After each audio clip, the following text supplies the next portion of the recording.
শুভ সকাল আমার প্রিয় বন্ধুরা, তোমরা সকলে কেমন আছো? আশা করছি তোমরা যে যেখানে আছো সবাই খুব ভালো আছো আর সুস্থ আছো। তোমাদের আশীর্বাদ ও ভালোবাসায়, মহাদেবের আশীর্বাদে আমরাও না বেশ ভালো আছি। প্রত্যেক দিনের মতো আজও চলে এসেছি আবারও একটা নতুন ভিডিও নিয়ে। আমি টুম্পা, আমার নতুন একটা ভিডিওতে তোমাদের সবাইকে অনেক অনেক শুভেচ্ছা ও ভালোবাসা। আজকের দিনটা হলো শুক্রবার আর ঘড়ির কাঁটায় এখন ঠিক সকাল 6টা। তো তোমাদের সবাইকে সাথে নিয়ে আজকের ব্লগটা সকাল 6টা থেকেই শুরু করলাম। সকালে ঘুম থেকে উঠেই তোমরা তো জানো যে আমরা যারা হাউসওয়াইফ রয়েছি আমরা প্রত্যেকেই কিন্তু ব্যস্ত হয়ে পড়ি। কেন কি বলো তো, এই যে সংসারের সেই রোজকার ডিউটি তো লেগেই রয়েছে। ডিউটির কোনো ছাড় নেই। প্রকৃতির নিয়মে কিন্তু প্রকৃতি পরিবর্তন হয়, শীত গ্রীষ্ম বর্ষা সব কিছুরই পরিবর্তন হয়, মানুষেরও পরিবর্তন হয়। কিন্তু আমরা যারা হাউসওয়াইফরা রয়েছি আমাদের কিন্তু ডিউটির কোনো পরিবর্তনই হয় না। যতই শরীর খারাপ থাকুক না কেন, যতই অসুস্থ থাকি না কেন, তবুও আমাদের ডিউটির কিন্তু কোনো ছাড় নেই। সত্যি কথা বলতে গেলে আমাদের সংসার জীবন থেকে কোনো ছুটিই মেলে না। আর আমরা যারা হাউসওয়াইফ রয়েছি আমরা কিন্তু সংসারে সেই ভোর 6টা থেকে সকাল 11টা পর্যন্ত অক্লান্ত পরিশ্রম করেই চলি। কারণ কি বলতো, সংসারটাকে যদি ভালোবেসে কাজ করা যায় না, সংসারের প্রতি যদি ভালোবাসা থাকে তাহলে কিন্তু সংসারের অনেক যত্ন নেওয়া যায়, তাই না বন্ধুরা? তো চলো আজকের ব্লগটা একটু স্কিপ না করে প্রথম থেকে শেষ পর্যন্ত দেখতে থাকো। আশা করছি আজকের ভিডিওটা তোমাদের একটু হলেও ভালো লাগবে। তো দেখো, সকালবেলা আমি কিন্তু বেশ কয়েকটা কাজ করে নিয়েছি। তোমাদের সাথে বকবক করতে করতে ওদিকে ঝাঁপ গোটানো কমপ্লিট, তার সাথে সাথে দুয়ারে জল দেওয়া, রান্নাঘর লেপা মোছা করা সব কিছুই কমপ্লিট। এখন কিন্তু আমি চলে এসেছি, দেখো এই যে বেশ কয়েকটা জামা কাপড় কাচাকুচি করেছিলাম, তো সার্ফ জলে দিয়েছিলাম, সেগুলো কেচে ধুয়ে এখন দেখো এই যে রোদ্দুরে মিলে দিচ্ছি। আর যা ওয়েদারটা এতটাই মানে কি বলবো, পুরো গ্রীষ্মকালকে হার মানিয়ে দিয়েছে। আর সবচাইতে বেশি তাপমাত্রা যেন আজকেরই হয়েছে, জানো তো। আজকের এতটা গরম কি বলবো তোমাদের, মনে হচ্ছে যেন আমি গরমের জ্বালায় যে কি করবো ভেবেই পাচ্ছি না। তো যাই হোক, চলো এদিকে জামা কাপড়গুলো মিলে দিলাম।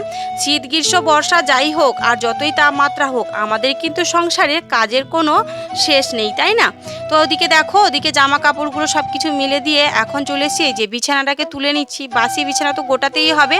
আর এখন বালিশের ওয়ার আর বেডশিট মশারি এগুলো সব কিছু খুলে নিয়েছি, কারণ কি এগুলো কাচাকুচি করব। আর তারপরে দেখো ওগুলোকে সার্ফ জলে দিয়েছি, এখন কাচা ধোয়া হয়নি। তো আমি এখন স্নান সেরে চলে এসেছি পুজো দিতে।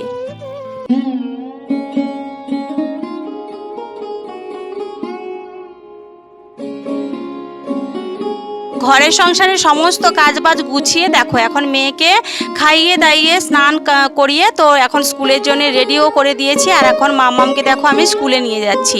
ওকে না স্কুলে দিয়ে আমি যাব একটু বাজারের দিকে। কারণ কি বলতো, মাম্মাম অনেক দিন ধরে বায়না করছে যে চিকেন খাবে। তো ওর মামা বাড়িতে চিকেন খেয়ে এসেছিল, আর তারপরে আর চিকেন আনাই হয়নি। আর বাচ্চা মানুষ তো যখন যেটা মনে হয় সেটাই খেতে চায়। আর বিশেষ করে আমাদের সামর্থ্য না হলে কি করে খাওয়াবো বলো। তো তোমাদের দাদাভাই যেহেতু টাকা পাঠিয়েছে আমাদের খরচার জন্যে, তো ভাবলাম চলো তাহলে একটু চিকেনই নিয়ে আসি। আর তোমাদের দাদাভাইও বললো যে একটু চিকেন নিয়ে আসো, মামাম যেহেতু খাবে বলছে। তো ওই জন্য দেখো মামামকে স্কুলে দিয়ে গেছিলাম বাজার থেকে ফিরে এসেছি। আর তোমাদের বলেছিলাম না এত গরম, দেখো রোদ্দুরটা কেমন দিয়েছে, একেবারে প্রাণ যেন ওষ্ঠাগত হয়ে উঠেছে এই গরমের জ্বালায়। আর এই যে জামা কাপড়গুলো যে আমি মিলেছিলাম সব কটা যেন 10 মিনিটের মধ্যে শুকিয়ে গেছে।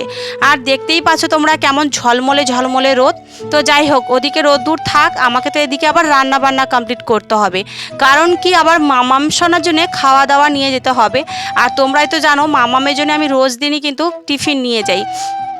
আর সেই জন্য দেখো আজ যেহেতু আবার করব চিকেন, তো চিকেনের জন্যই তো অনেক কিছুই অ্যারেঞ্জ করতে হয়, যেমন মশলা বাটা, তার সাথে সাথে হচ্ছে তোমার এখন যেহেতু পেস্ট পাওয়াই যায়, কারণ মশলার পেস্ট পাওয়াই যায়, কিন্তু সেগুলো আমাদের লাগে না, আমরা শিলনোড়াতেই বেটে নিই। এদিকে দেখো একটু পেঁয়াজ আদাও বেটে নিয়েছি, রসুনটাও থেতো করে নিয়ে এখন চলে এসেছি এই যে চিকেনটাকে এখন ম্যারিনেট করব। সেই জন্য দেখো একটু লঙ্কার গুঁড়ো, একটু হলুদ গুঁড়ো, লবণ, সাথে একটু টক দই দিলাম, আর দিয়েছি সর্ষের তেল, আর দেবো হচ্ছে তোমার একটু পেঁয়াজ কুচি দিয়ে কিন্তু চিকেনটাকে আমি ভালো করে ম্যারিনেট করে কিছুক্ষণ ঢেকে রাখবো। ওদিকে গ্যাসে কিন্তু আমি ভাতটা বসিয়ে দিয়েছি।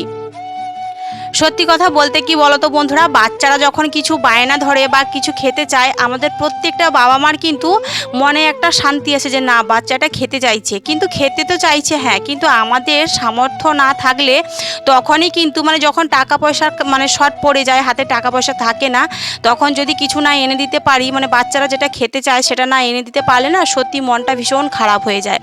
আর যেহেতু তোমাদের দাদাভাই টাকাটা পাঠিয়েছিল, এখন টাকাটা হাতে রয়েছে, আর সেই জন্যই কিন্তু দেখো মামামের জন্য চিকেন এনেছি। এদিকে দেখো আমি মশলাটা কষিয়ে নিয়েছি, তার আগে আলুটাও ভেজে নিলাম, তোমরা তো দেখলে। এখন ম্যারিনেট করে রাখা চিকেনটা আমি মশলা কষানোর মধ্যে দিয়ে দিলাম।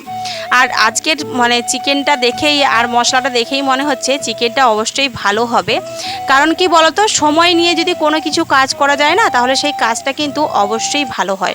তো যাই হোক, এদিকে চিকেনটা আমি কষাতে থাকি, তার সাথে সাথে তোমাদের সাথে কিছু কথা আজকে আমি শেয়ার করি। সত্যি কথা বলতে কি বলতো বন্ধুরা, এই যে আমাদের অভাবের সংসারে না, সত্যি কথা বলতে কোনো শখ থাকতে নেই। যখন আমরা কোনো কিছু শখ করি যে এটা করব সেটা করব, কোনো জায়গা করব, বাড়ি করব, কিন্তু সেই শখগুলো আমাদের কিছুতেই পূরণ হয় না। কারণ কি, আমাদের তো অভাবের সংসার, তাই না? এই অভাবের সংসারে গরিব মানুষদের কোনো শখ থাকতে নেই, আর শখ থাকলে সেই শখগুলো কিন্তু কখনোই পূরণ হয় না। আর বিশেষ করে দিন মজুরের বউ আমি, তো আমি কিন্তু সারা দিনই সংসারের পেছনে অক্লান্ত পরিশ্রম করি। আর আমার এই পরিশ্রমের পেছনে কত কষ্ট, কত যে যন্ত্রণা, সেই যন্ত্রণাগুলো বোঝার মতো কেউ থাকে না। ভেতরকার যন্ত্রণা কেউ বুঝবে না গো। সবাই শুধু ওপরটাই দেখে যে সংসারে কাজ করছি কি করছি না, সবাইকে ঠিকঠাক মতো মেনটেন করছি কি করছি না। আজ না হয় আমার আলাদা সংসার, আমার একা খেতে, কিন্তু যারা জয়েন্ট ফ্যামিলিতে থাকে, যে সমস্ত হাউসওয়াইফরা, তাদেরও অনেক কষ্ট থাকে, অনেক যন্ত্রণা থাকে, কিন্তু দিন শেষে দেখবে তাদের সেই কষ্ট, দুঃখ, যন্ত্রণাগুলো বোঝার মতো কেউ থাকে না। সবাই শুধু দেখে যে বউটা ঠিকঠাক কাজ করছে কিনা, রান্নাবান্না করছে কিনা, কিন্তু কত কষ্ট করে তো আমরা রান্না করি বলো। অনেকে খেয়ে কি বলে বলো তো, এই রান্না ভালো হয়নি, লবণ হয়েছে, ঝাল হয়েছে। সত্যি কথা বলতে কি বলতো, যখন সারাদিনের শেষে কষ্ট করে কেউ রান্নাবান্না করে সবাইকে খাওয়ায়, যখন কেউ এইসব কথা বলে না, তখন কিন্তু নিজেদের কষ্ট একটু বেশিই হয়। কারণ যাই হোক না কেন, এত কষ্ট করে রান্না করলাম, সবাই এমন করে বলছে, এটাই যা। তার সাথে সাথে তো অনেক কষ্ট, দুঃখ, যন্ত্রণা থাকে। একজন হাউসওয়াইফের নিশ্চয়ই শরীরটা 12 মাসই ভালো থাকে না, তাই না? শরীরটা তো খারাপ হতেই থাকে, কিন্তু সেই অসুস্থ শরীর নিয়েই কিন্তু আমরা হাউসওয়াইফরা সংসারের A to Z কাজগুলো কিন্তু সময় মতো গুছিয়ে করে থাকি, তাই না? তো সেই জন্যই বলছি, আমরা কিন্তু গরিব মানুষ হলেও আমাদের কিন্তু কোনো শখ থাকতে নেই। আর যেহেতু আমি দিন মজুরের স্ত্রী, তো আমার তো বিশেষ করে কোনো শখই থাকতে নেই। তার উপরে আবার সংসারে দিনরাত অক্লান্ত পরিশ্রম করি, আর সেই যন্ত্রণা, ভেতরকার যন্ত্রণা বোঝার মতো কেউ নেই। যাই হোক, তোমাদের সাথে বকবক করতে করতে দুপুরে আমার চিকেন রান্নাটা দেখো কমপ্লিট হয়ে গেছে। আজকে চিকেনটা কিন্তু কেমন হয়েছে অবশ্যই কমেন্ট করে জানিও। আর দেখে তো বেশ ভালোই হয়েছে, অবশ্যই খেতেও নিশ্চয়ই খুব ভালোই হবে। তো যাই হোক, চলো, এতগুলো চিকেন করেছি কারণ আমার শাশুড়িমার বাড়িতে, শ্বশুর মশাইদের বাড়িতে কিছু দেবো, একটু দেবো, আর আমি আর আমার মামামসোনা খাবো। তোমাদের দাদাভাই তো বাড়িতে থাকে না, তোমরা তো সবাই জানো। চলো, ওদিকে চিকেন রান্না কমপ্লিট, এদিকে দেখো ওই বাড়িতে দেবো বলে একটু চিকেন নিয়ে নিয়েছি, আর এদিকে মামামসোনার জন্য আর আমার জন্য ভাতটাও নিয়ে নিয়েছি। চলো, এখন মেয়েকে খাওয়াতে যাওয়ার পালা। তো মেয়েকে স্কুল থেকে বাড়ি নিয়ে এসেছি, দেখো নিয়ে এসেই কিন্তু এই যে এখন বাজে সন্ধ্যে 7টা, আর মামামসোনা দেখো বাবিল উড়াচ্ছে, কি বাবিল বলে না কি বলে আমি জানি না, এটা মামাম ভালোই বলে। তো যাই হোক, ওগুলোই ওড়াচ্ছে। আর আমি এদিকে দেখো সকালবেলা যে বালিশের ওয়ারগুলো কেচে ধুয়ে মিলেছিলাম, সেগুলো এখন বালিশের মধ্যে লাগিয়ে নিচ্ছি। আর বেশ কয়েকটা জামা কাপড়ও ছিল, সেগুলোও গুছিয়ে নেব। তো চলো, এগুলো গোছাতে গোছাতে তোমাদের কিছু কমেন্টের রিপ্লাই দিয়ে দিই। গতকালকের ভিডিওতে বাংলাদেশ থেকে কমেন্ট করেছে যে দিদি ভাই কেমন আছো, তোমার ভিডিও দেখতে আমার খুব ভালোই লাগে। আচ্ছা, তোমাদের টয়লেটটা কোথায়? তোমাদের বাথরুমটা কি ঘরের মধ্যে? তো আমি বলবো না গো, আমার বাথরুম ঘরের মধ্যে নয়, আমাদের বাথরুমটা ঘরের পেছন দিকটাতে। আর যদি তোমরা আমার বাথরুম দেখতে চাও তাহলে দেখো না, কারণ আমার বাথরুম দেখতে গেলে তোমাদের মাথাটাই ঘুরে যাবে। এদিকে দেখো, তো যাই হোক, বাথরুমের কথা পরে আসছি। এদিকে দেখো, মামামের স্কুলের সামনে কিন্তু 20 টাকা দোকানে এসেছিল, যেটা নেবে সেটাই 20 টাকা। তো আমি দেখো দুটো প্লাস্টিকের ঝুড়ি নিয়েছি আর একটা চায়ের প্লেট নিয়েছি, কারণ বাড়িতে কেউ হঠাৎ করে আসলে পরে না, সেই বড় প্লেটগুলো বের করতে লজ্জাই লাগে, কারণ একজন মানুষকে চা দেবো, বড় প্লেট কি হবে বলো। সেই জন্য এই ছোটো প্লেটটা এনেছি, 20 টাকা নিয়েছে। আর দুটো ঝুড়ি এনেছি, মোট 60 টাকার জিনিস এনেছি। তো সেটাই তোমাদের সাথে শেয়ার করে নিলাম। চলো এদিকে আর বেশ কয়েকটা জামা কাপড় ছিল, সেগুলোও ভাঁজ করে নিই। তো মাই রান্নাঘর কমেন্ট করেছিল নাইস ভিডিও, থ্যাংক ইউ গো, থ্যাংক ইউ সো মাচ। তোমরা সবাই এভাবে আমার পাশে থেকো। আর বাংলাদেশ থেকে যে কমেন্ট করেছিলে, তুমি বলেছো তোমাদের বাথরুমটা কোথায়। আমাদের বাথরুমটা ঘরের পেছনে জঙ্গলের দিকটাতে। আর আমাদের বাথরুম কি জানো তো, কাপড় দিয়ে ঘেরা, দুই সাইড মানে 4 সাইডেই কাপড় দিয়ে ঘেরা। তাহলে বুঝতেই পারছো বাথরুমটা ঠিক কেমন হবে। তো অভাবের সংসারে এটাই তো স্বাভাবিক, তাই না? তো